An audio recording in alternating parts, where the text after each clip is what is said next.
back at the sink in a little bit of honing session. And move my penguins out of the way. A couple in the gutter here, throw them in the water. Got this blade, sort of a, generic type of thing. It's very nice. I don't know if you can see there you go, got that. Trying to angle it so you can see the tank stems. All right, so basically the front of this is just Boss and then trademark, and on the back has some other name and then Germany. And it's full hollow. It's not my typical kind of blade to shave with, but I like to use, a variety of blades to sort of check out stones and see what they're all about. So we got this nice piece of rock out here today. You can see the pattern in it is really nice. I don't know that I would be calling this Karasu, but it's certainly Karasu-like. Karasu is a pattern. It doesn't make it a better stone outside of the aesthetic. It's pretty. Karasu, crow pattern. Back of the stone is not showing any kawa. Sides look pretty good. It's lapped. You can almost kind of see some of the pattern in the back of the stone there. So we know it's through and through, so that's interesting. Get it wet, and you see how the pattern kind of pops up a little bit there, right?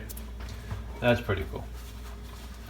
So basically, oh yeah, someone was asking me about the penguins, asking me about them. It seems that there's, I don't know, some kind of confusion out there. I've been using the penguins for a long time as kind of like a mascot. I got the idea for a mascot from a seller on eBay who I know is Nakaoka-san. And he has a rock, it's a round rock with a face on it, and he puts it in his listings. And I thought that was cool. So I thought it would be cool, with this channel to have a mascot. And I like the idea of the rock with the face. It's kind of cool, but it's his idea, and I don't want to take his idea because I thought that would be disrespectful, stealing somebody else's idea like that. So I had this penguin, that I bought in an art store upstate, and I figured I'd use him because he was always out on my bench. I think it's an eraser, and I think it's a puzzle. You can take him apart, but I don't do that. I just leave him out, and he's kind of fun. It doesn't mean anything. People have asked me all kinds of questions. One guy was like, what do I do with this? Clean the stone? No, it's just a penguin, man. Do what you want with him. Anyway, so here we have this guy. And I have a couple in the Nagura out because we're at the end of the process here. So I have this, and you're like, oh, why is your initial on the stone? Well, Keith is K, yeah, sure. But this is an old Koma, and this is a Tomo, right? So I'm going to put that back there. I'm going to start here.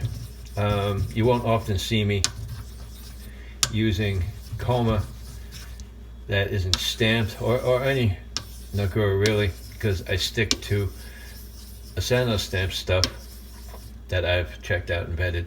But this actually is a piece of a larger stone that arrived broken. I got it from a polisher. It was one of his first Koma. And, he fought tooth and nail to find a good piece to do his polishing with, and he got it broken. He had to glue it. The glue wasn't working for me, so I had to re-break it and pull all the glue out and then cut the pieces down. So I have a couple of these. I have one in my permanent box, and I have two others sitting on my bench. And you see, I don't know if you can see down here, I have a tub, and I will throw the Nagura into a plastic tub or whatever, doesn't matter what it's made out of, to get it a little soft, to hydrate it a little bit. But you don't want to leave it in there for too long. Not this type of Nagura, not a Makawa type. You could use put a Tomo in there for a longer period, but if you leave rock and water long enough, it can get soft and fall apart. Like if you have a slate that has those layers, you can start to get some separation. So, here we are, we're honing. This was originally started on Shapton 1.5K, and then I used 2K, and then I moved to Botan, and I did a couple of sessions with Botan to eliminate the fingerprint from the synth, and then did a couple of Tenju and a couple of Majiro, and I've actually already done one session with Coma. Now sometimes I go straight through, sometimes I go forward then go back, and sometimes I do several sessions with one Nagura, and other times I might go get another Coma. It depends. Depends on what I'm thinking. I don't need to have rhyme and reason. I hone by, gut feelings. I might be thinking something that the blade feels a certain way and associate the fix, the remedy with another Nagura. So, I try to keep it light. I don't want to pretend to have all the answers, So, notice the positioning of the blade, right? I usually have my heel a little forward, canted a little forward to the stone, okay? The reason being is I don't want this part of the spine, usually, up on the stone so very far, okay?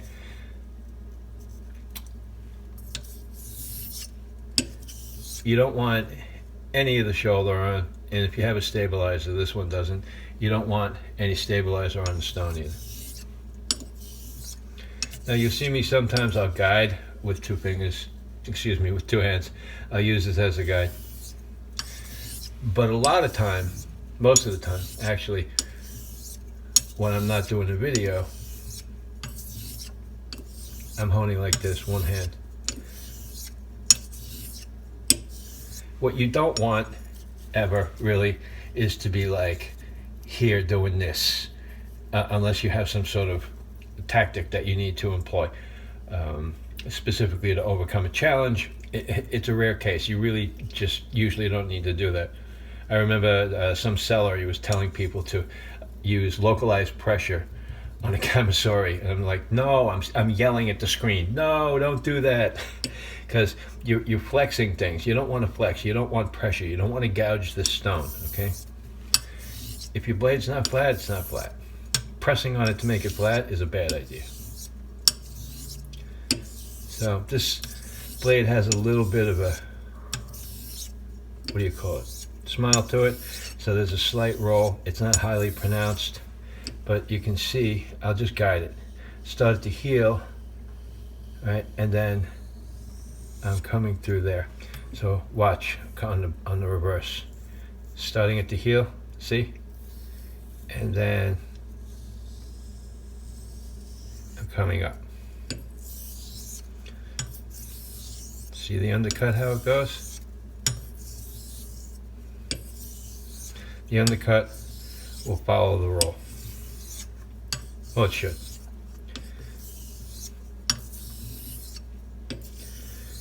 What you can see here, I don't know if you saw that explosion. Watch up here. Right? See how the slurry runs up onto the blade and it causes a commotion.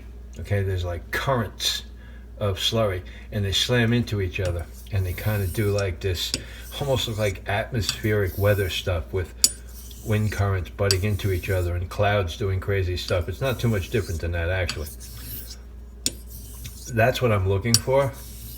But you have to realize that pressure and speed, density of slurry, type of stone, all these things factor in.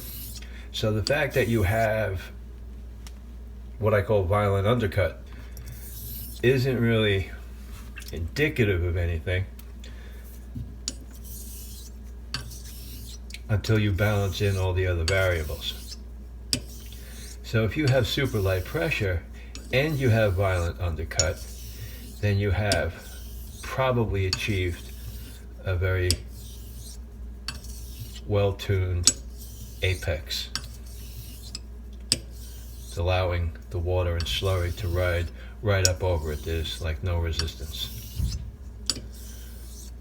If you're going fast, you get a lot of undercut.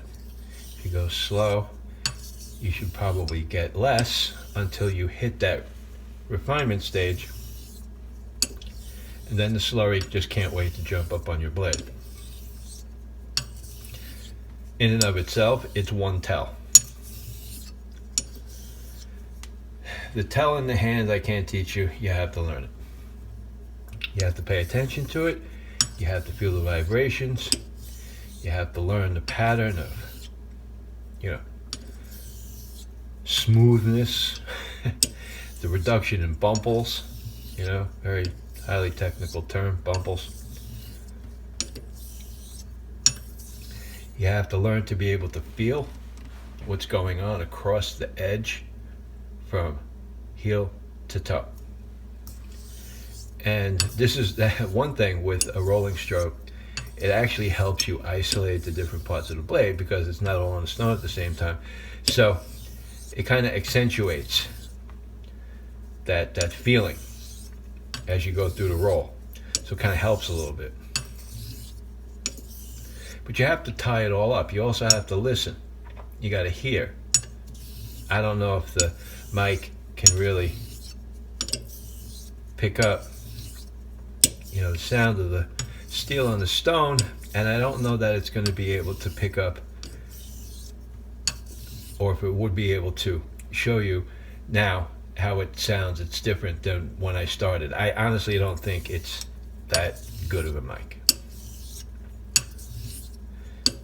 And the difference, honestly, it's not grand. It's not this, like, it doesn't start out sounding like a dump truck and then turn into a Ferrari. There's small changes, Anyway.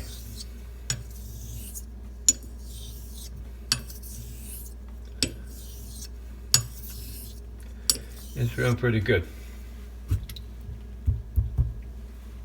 Not being that cautious, the tub down there has my Tomo in it. It's notoriously hard, so I want to give it a little chance to soften up. But I could wind up with some particle contamination, but I'm going from fine to fine, or I don't have anything super coarse in there, so I suppose one might say it would be possible to contaminate the Tomo with some less fine coma. I'm not really worried about it. A lot of people on the internet, they pretend they know everything. They have all the answers.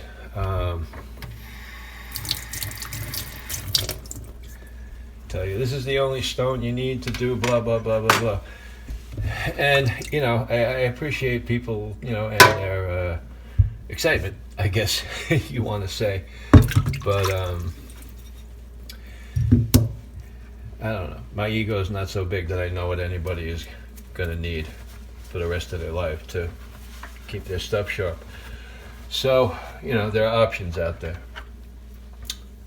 So here we have, let me put this over here for a second. Stone cleaned off. Do a little bit. Now you see, getting this wet and soaking it a little bit before coming up here to make slurry has been quite an advantage. Now, you see a decent amount of slurry right now, and you're like, wow, that really worked, because you don't, it looks like a tremendous change. It's a slight change, okay? This Tomo is harder than this stone, so raising slurry isn't really a problem. Just kind of helped me get a different mix. So I got a little more Tomo Nagura slurry in with the base stone slurry.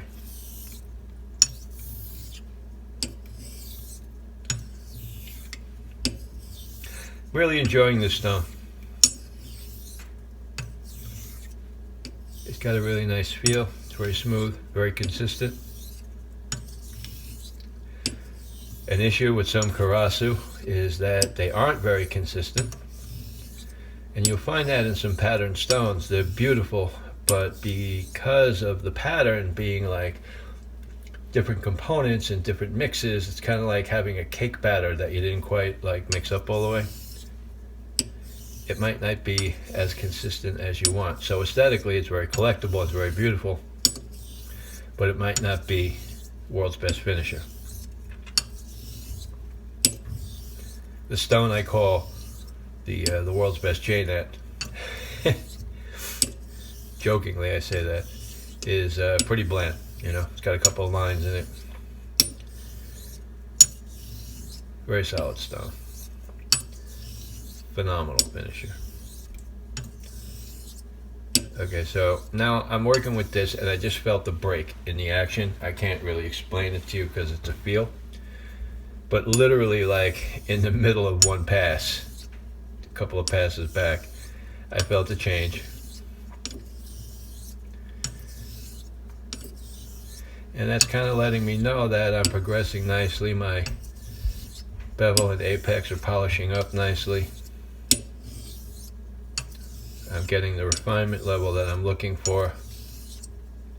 Like there are no bumbles at this point. Okay, so now I have to read between smooth, smoother, smoothest. Whoop. Really hate when that happens. Makes me want to put a stop on the back.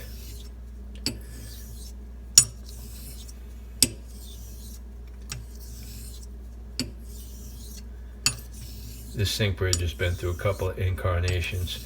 I don't want to actually put another stop back here. I don't like it. And all my stones are different lengths. I would need some sort of flexibility, and normally they stay put, but I'm starting to get some of that grabbiness, you know.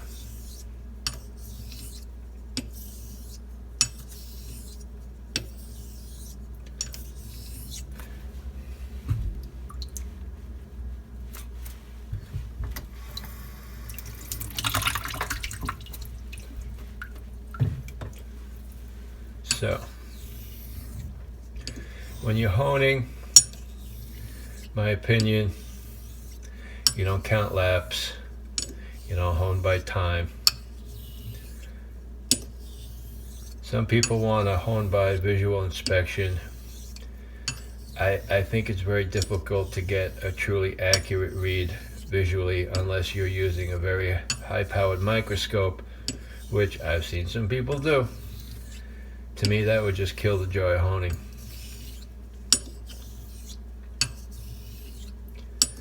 Getting some jerkiness on the stone because the bevel polish is sort of creating a little bit of suction, so it's dragging.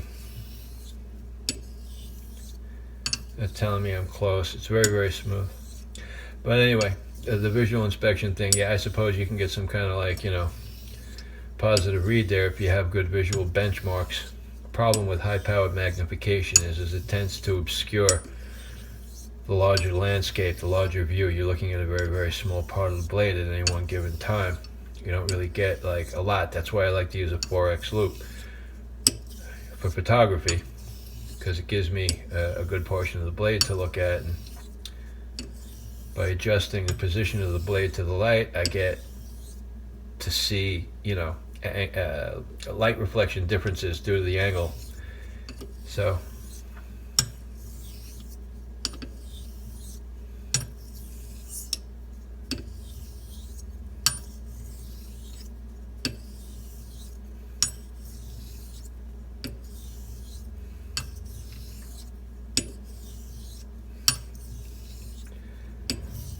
yeah, we're real close to being done here.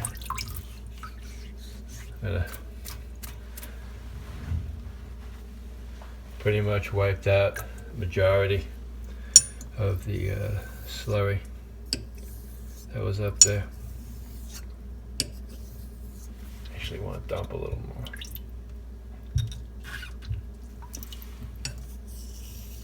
more. Yeah, we're close.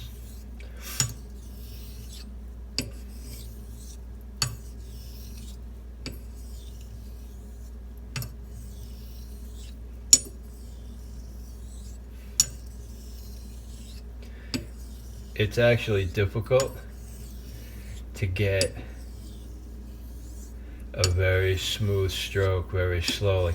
I can do it with, velocity, but if I'm trying to like go really, really slow, because I'm trying to focus on the feeling on the edge across the entire length of the blade, and I'm just like really paying attention, like right now I'm trying to like really focus in on it, it's really hard to get a smooth stroke. It's like crazy. All right, so honestly, I say we're done. All right, so really this wasn't so much about anything other than just checking out a honing session, on a really nice stone, and taking a look at a really interesting piece of coma. You probably never see a piece like this again. It's like super old. It is one of my Tomo by Tomo Nagurs. Pretty hard, very, very, very, very fun, and this really nice quasi Karasu. I guess it could qualify, because it's not really, when I say qualify, I mean qualify as Karasu. It's not really clouds. The splotchiness isn't really typical Karasu, what they call crow pattern, but it's close enough. So anyway, here are my penguins, my mascots, and the blade. Listen, this has been fun, and that's what it's all about. I just wanted to throw a quick video together. I hope it didn't go too long. This is what we should all be doing, we take care of our responsibilities and then break the stuff out, get the hones wet, get the blade wet, do some honing, make some edges, have some great shaves. Until next time, take care. Talk to you soon.